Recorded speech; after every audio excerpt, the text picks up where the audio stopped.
Hello everybody, welcome back to Forza Horizon 5 with a little bit, I wouldn't say of a challenge, but an investigation, because I'm curious. We have all of these fantastic, very fast cars in the game, and these cars are not road illegal, because they have crazy aero and racing slicks and everything. But they also don't follow any racing rules. They're not race cars, they're just meant to go as fast as possible on the track. And I thought that was a little odd, to be honest.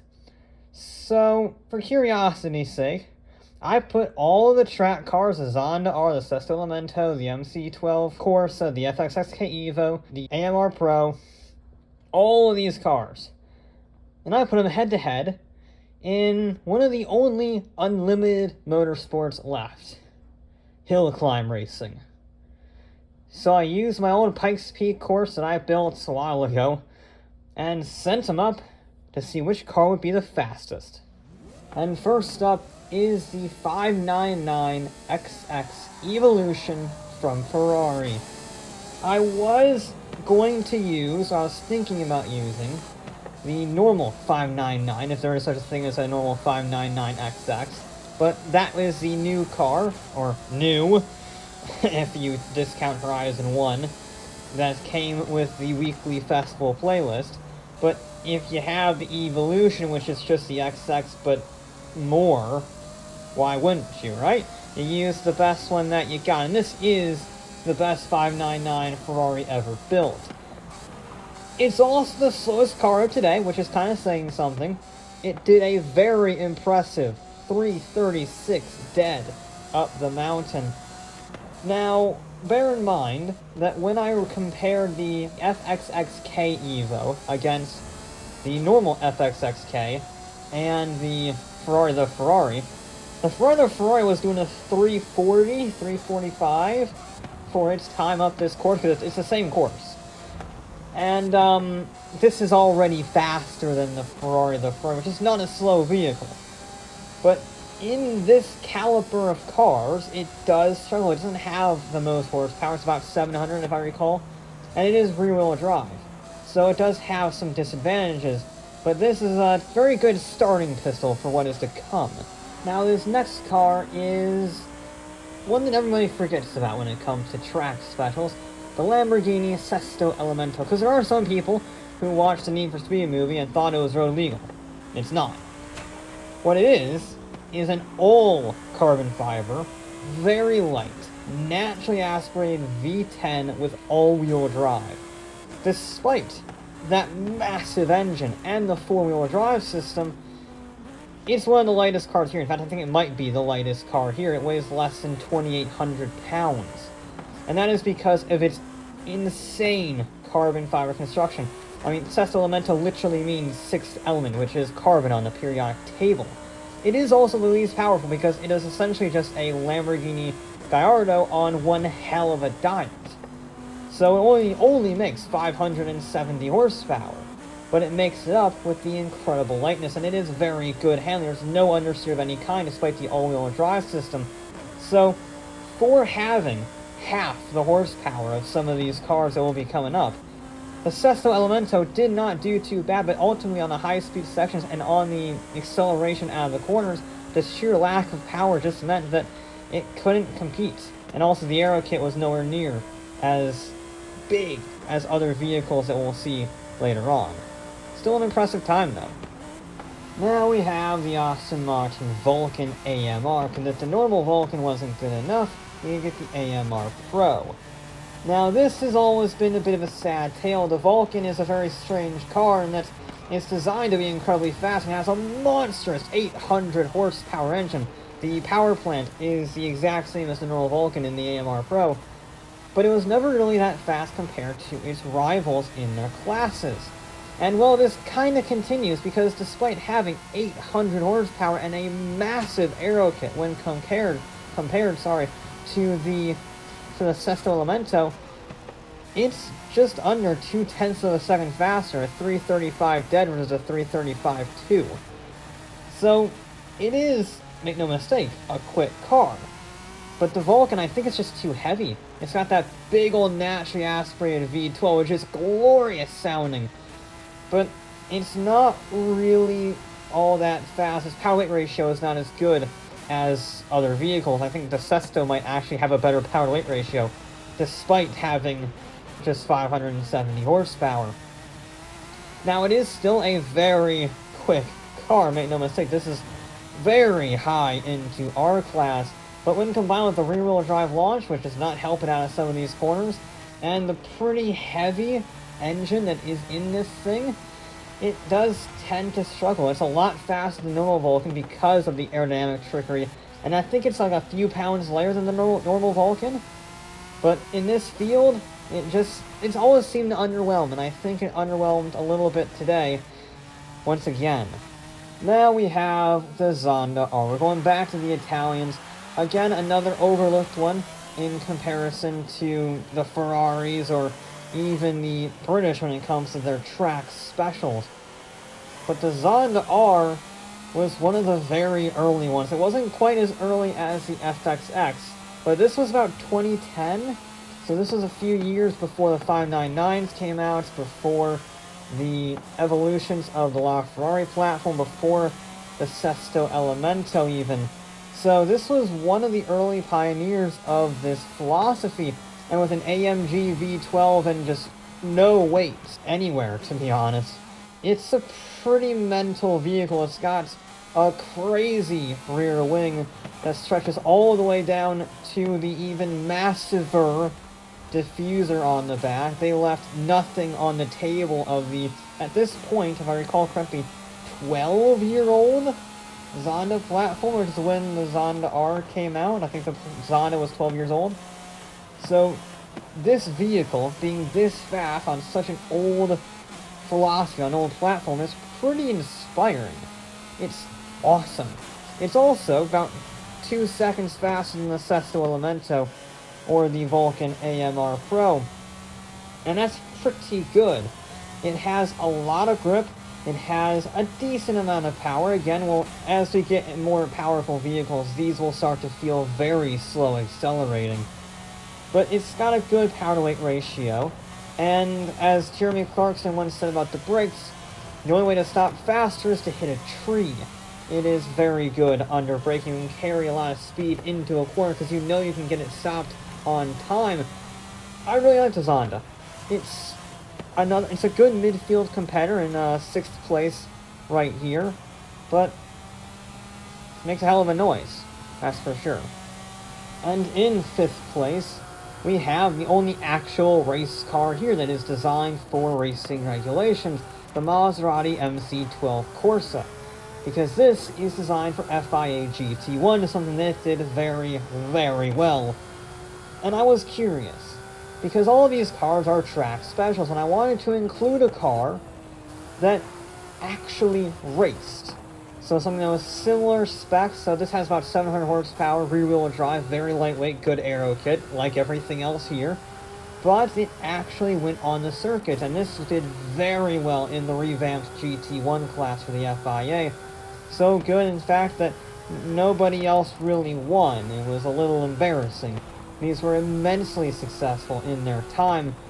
If the Enzo was the greatest road car, the MC12 was the greatest track car of the era, because they were essentially the same car with a different skin on them. Yeah, you can definitely feel the racing slicks, the racing heritage on this one.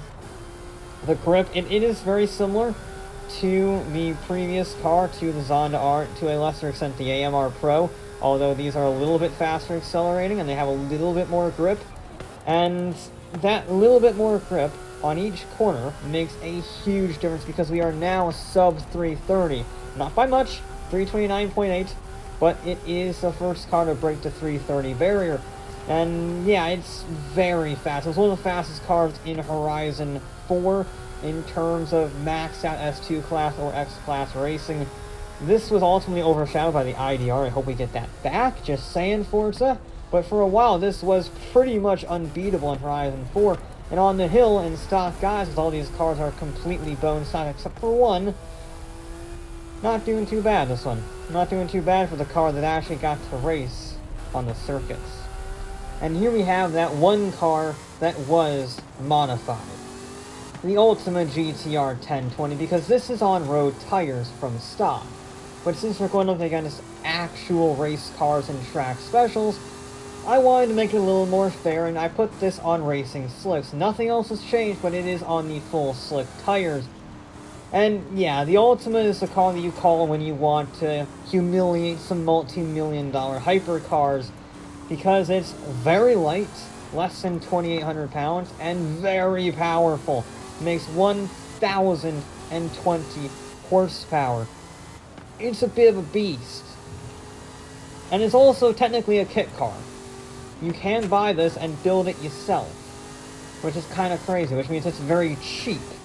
So this in the game costs about 310,000 credits. In real life, it's about 120 grand. And, well, up here, it scored 4th. It beat the MC12, it beat the Pagani Zonda, the Sesto Elemento, the 599, the MR Pro. Yeah. The Evo, once again, dethroned a whole lot of supercars. It beat the MC12 by 1.6 seconds. And it's because of brutal acceleration. This is the fastest accelerating car here by a mile. It has the best power-weight ratio of any car here by a fair margin. It doesn't have the grip, though, which is rare to say about a Ultima GTR with racing slicks. But compared to these other vehicles, the aero is brutally simplistic. It just doesn't have the same turn-in as vehicles we'll see later. The fact it has enough turn-in and then can blitz it down the straightaways to beat half the field is incredibly good, but it does suffer from that front-end turn-in grip. Still, for a road car, not bad. Not bad at all. This is another car that's technically a race car, because the Brabham BT62 can be converted into 63, which is a detuned version for FIA GT2 racing. But this one here, the full-blown 62, has no detuning at all. 700 horsepower from a naturally aspirated V8, and, well, a very, very aerodynamic body. Big old diffuser on the back, massive wing, and a strangely aerodynamic front end. I say strangely because, unlike a lot of other vehicles, this looks really good. So it has the downforce, but it has the looks. It doesn't have stupid canards all over it and dive planes sprouting out of the hood and whatnot. It's functional while also being formal. I really like the Brown BT62. In fact, it is probably my favorite car of the day. If I had to get a track car, the BT62 is probably what I would get. It's a lovely looking vehicle that makes a very good noise, and it's also very fast and very grippy. We saw this at the Mexico Laps circuit where we do the time trials, and it was very fast. It was a very fast SQ class car. The only cars that could top it were the electric hypercars and the Koenigsegg CC GT, and then the custom builds like the Hot Wheels Bad to the Blade and the ridiculous, stupid, non-BMW X5M from Forza. So this is a very impressive vehicle, and it has a lot of grip. I can't stress enough how much I like driving this car. It's just such a nice vehicle. It's a lovely addition to Horizon 5. I'm so glad it was in the Hot Wheels expansion, and I hope we get more Brabhams in the future, both in Forza and in real life, because this company has just restarted after decades of folding in Formula 1. Now, I was saying there was an electric hypercar that beat the BT62, and this is it. The Neo EP9 all-electric track special. So not only does it have the crazy horsepower and torque provided by the 4 electric motors, but it's also got that instant electric acceleration. Strangely, compared to the road-legal Lotus Evija, this is very slow accelerating, but this just doesn't stop. The grip levels are super high. It doesn't feel all that fast, to be honest, but once you look at the time, you realize that it just destroyed everything. It is very strange because it doesn't feel that fast. It does feel a little bit understeer, it does feel a little bit sluggish accelerating compared to the madness that is the Lotus Evija, but this is way faster than the Evija, not just on our lap testing series that we do every few months, but just on this course. We didn't run the Evija, but I would imagine it would be absolutely destroyed because of the wheel spin and the difficulty under brakings that the Lotus Evija has. This does not have those problems. This is just grip. No mucking about, just precision, to the point, lap speed. That is all it goes for. It has no top end, can't even hit 200 miles an hour on a straightaway, much less on a mountain road. But it does the job. It does the job. It is in second place. It just, by less than 0.2 of a second, beats the Brown BT62. I think this course does slightly favor the Neo because of the acceleration zones that it has, and the fact there's no long straightaways to let the BT62's top speed shine. But still, very close to it, which really highlights how competitive this field is. But in the end, the Neo ultimately takes it. Well, except for the win. It beats the BT62, but it doesn't take the win because the Ferrari FXX-K Evolution is still the FXX-K Evolution. Yeah, this just about annihilated everything. If the Brabham and the Neo are close together, and they are, I mean, second through fifth are covered by 5 seconds. That's nothing in a field of this high quality machinery and on a track this long. That's nothing. This thing, though, it goes from the 323 from the Neo to the 317 by the FXX-K Evo. And it's because it has the best of everything. It has the crazy downforce from the likes of the Neo and the Brabham and the Zonda. But it has the insane power of the Ultima. It has over 1,000 horsepower. And it's not that heavy. Sure, it's heavier than the Ultima, but it is much lighter than most of this field. It's about the same weight as the Aston Martin, but it makes about 250 horsepower more, and it has a much more aggressive aero kit. Yeah, this thing is a beast. We're showing the entire run for this one. We've sort of been skipping around bits and pieces of previous runs, because I'm not having a full 3.5 minute run every single time. I can't talk for that long about the similar handling vehicles. But this thing, though, I want to show just how fast it is, because, oh boy, this is rear-wheel drive, so it doesn't even have the advantage off the line that the other vehicles do, and yet it just keeps on going. In this section right here, the high-speed slalom, you can really see it, just how much aero is being affected. No brakes. A lot of vehicles in there had to at least lift and downshift. This thing, yeah, you just gotta do a little lift, it's nothing. The grip levels and the cornering speeds that you can achieve because of those grip levels are off the scale. Remember how everybody was blasted away by the Volkswagen IDR in Horizon 4? This is what that feels like. This is the IDR of Horizon 5 for right now. It is so insanely grippy, it doesn't even feel like it belongs in this game. It's super impressive, super fast, and, yeah, if the FXX-K was pretty impressive, the FXX-K Evo was even more so. And it's also very fitting. We started out the episode with the 599 XX Evo, and we're finishing off with the Ferrari FXX-K Evo. So you got that bit of symmetry there, starting and ending with the two Ferrari Evos, just to show you how much progress has been made in this field within the last 10 years between the 599 program and the LaFerrari program. You see, it's such a great car, I even call the LaFerrari by its actual name instead of the much more funny sounding name of the Ferrari. So there we go. The ultimate track car is the FXX-K. It's an absolute weapon.